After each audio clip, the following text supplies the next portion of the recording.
Mesdames, bonjour, messieurs, bonjour. Bienvenue surtout à cette autre édition de la Revue de la Presse. Commençons ce matin par le quotidien Le Jour. Nord-Ouest, 5 morts dans l'attaque du convoi d'un préfet. Bilan d'une explosion d'engins improvisés lors du passage hier du cortège du préfet de la Momo. Le quotidien Le Messager qui en parle également ce matin, titre « Crise anglophone », dit quoi le village de la mort. 4 militaires et un civil camerounais ont été tués hier dans une embuscade tendue par des séparatistes dans cette localité de la région du Nord-Ouest. Le Messager parle également ce matin dans ses colonnes d'un gang de malfrats libéré à Bafoussam. L'arbitrage du Premier ministre, du ministre de la Justice et de la CONAC est attendu. Au terme d'une enquête menée par la brigade anticriminelle du commissariat central, les victimes indexent les procureurs. Le quotidien Mutation pour sa part parle ce matin de la crise sécessionniste et de l'épisode 2021. La tuerie inaugurale est le titre que choisit de brandir ce matin le quotidien. 5 morts, dont 4 militaires, hier dans le Nord-Ouest, dans une embuscade tendue par des séparatistes. La déléguée départementale de la communication de la Momo est également comptée parmi les victimes. La Nouvelle Expression fait également ce matin un focus sur 7 journalistes et 4 soldats tués dans le Nord-Ouest à l'occasion de l'attentat perpétré par les sécessionnistes. Rebecca Liu-Sindjeme, déléguée départementale de la communication de la Momo, journaliste d'expression anglaise, a été tuée lors de l'attaque d'un convoi de l'armée camerounaise qui escortait Fouda Etaba Benoît Niguez, préfet du département de la Momo, qui rentrait sur Bengui, chef-lieu de la localité après avoir installé le sous-préfet de Ndinkwa et celui de Andek. Le journal Le Quotidien, pour sa part, parle de la promotion du travail décent dans tous les secteurs d'activité et de la sécurité sociale pour le plus grand nombre. L'aube d'une nouvelle administration du travail, titre ce matin le journal. En petite une ce matin, Le Quotidien parle également de l'attentat terroriste lâche et d'une cruauté innommable perpétrée par des bandes terroristes sécessionnistes à Bengui. Le gouvernement fait la lumière et condamne. Forum Libre, pour sa part, s'intéresse à la santé, notamment aux dons faits par Mokhtar Amadama. L'homme a fait un don d'une maternité à Ngui. Également ce matin, et notamment en petite une, plan de relance économique pour l'année 2021, les espoirs que Paul Biya place dans le SND 30. Dans son discours de fin d'année, le président de la République, son Excellence Paul Biya, a appelé l'attention des Camerounais sur le lancement récent de la stratégie nationale de développement SND qui remplace le DSCE arrivé à son terme. Une mission que devra conduire le ministre de l'économie, de la planification et de l'aménagement du territoire, Alamine Ousmane Meh, son principal pilote. Scandale également ce matin au bureau du Conseil régional de l'Ouest. Comment le ONCAM a été humilié par le comité central du RDPC. Comme des vrais guignols, les 12 conseillers du département du OCAM, conduits par Emmanuel Neoussi, sont rentrés bredouilles sans un poste dans le bureau exécutif. Pendant ce temps, la Ménois, le Noun et le Bambotos ont eu droit à 2 postes chacun. Paul Biya a-t-il abandonné le ONCAM? La question est posée ce matin en pied de une de Forum Libre.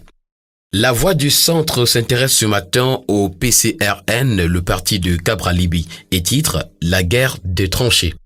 D'après l'information que nous livre La Voix du Centre ce matin, la formation politique mène des tractations secrètes avec le RDPC pour obtenir des postes ministériels dans le prochain gouvernement. En haut de une ce matin de La Voix du Centre, les établissements scolaires bafouent les mesures barrières. Système intégré Camtel lance l'ablu. Ordures ménagères Yaoundé, ville poubelle. Le quotidien Réalité Plus est également présent parmi les journaux qui livrent leur une ce matin. Poste national, CRTV, tu lis le décret quand? C'est grave, les gens ne travaillent plus ou non? Est le titre que nous présente ce matin Réalité Plus. Bafoussam également, le commissaire divisionnaire au saumon montre le feu aux bandits. Parachèvement de la décentralisation ce matin dans les colonnes de Cameroun Tribune, place aux choses concrètes.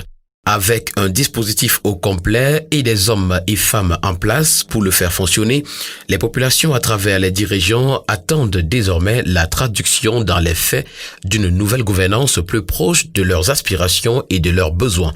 Le focus de la rédaction de Cameroun Tribune est à retrouver ce matin des pages 7 à 12. Cameroun Tribune parle également ce matin de Chan 2021 et les prix des billets qui sont connus. Également à Douala, des pluies inattendues se sont abattues sur la ville. À la surprise générale, des averses ont touché divers points de la ville les 4, 5 et 6 janvier. adoucissant une atmosphère fortement dominée par la chaleur. Le journal L'Élite, qui est un kiosque ce matin, fait un gros décryptage en première une. Perspectives économiques 2021 face à la crise du Covid-19. L'assaut de la relance titre ce matin le journal. Dans une interview accordée aux confrères de la presse locale, le ministre de l'économie, de la planification et de l'aménagement du territoire livre les clés de compréhension de la stratégie relance du gouvernement camerounais. Et puis économie, budget d'investissement 2021. Voici le journal des projets dans la région de l'Est, titre ce matin le journal Élite en pied de une. Ecofinance pour sa part s'intéresse à Ndié Oudoumi.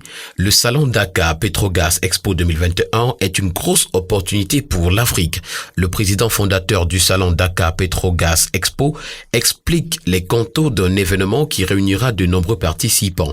Du 2 au 4 décembre 2021 à l'hôtel King Fahd de Dakar au Sénégal. L'information se retrouve ce matin des pages 6 à 7 de Ecofinance Hebdo. Et pour terminer ce matin, prenons l'hebdomadaire Le Courrier qui s'intéresse à l'Adamawa où le ministre de la Défense est en communion avec les troupes à Tibati.